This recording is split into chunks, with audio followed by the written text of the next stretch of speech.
Nagpatuman ang usa ka Chinese school sa Davao City og preventive measure subay sa issue sa nCoV.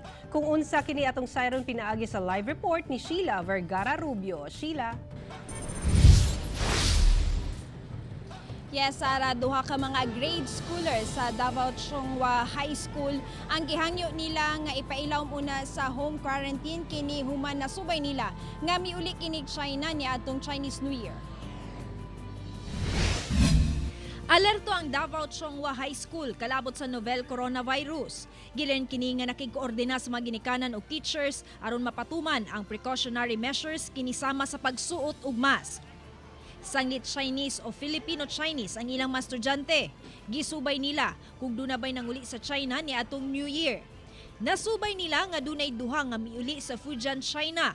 Busa, gihangyo nila ang maginikanan niini nga dili una kini paskwelahon sulod sa duha ka semana. Last week, we celebrated Chinese New Year. So, the Chinese New Year fell on January 25. So, we had our celebration January 24.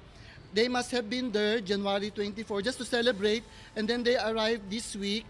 And they came not from Wuhan. Most of the Chinese in the Philippines are from Fujian. Nag-order usab og infrared thermometer ang maong tulunghaan aron ma-monitor ang temperatura sa mga bata nga mosulod.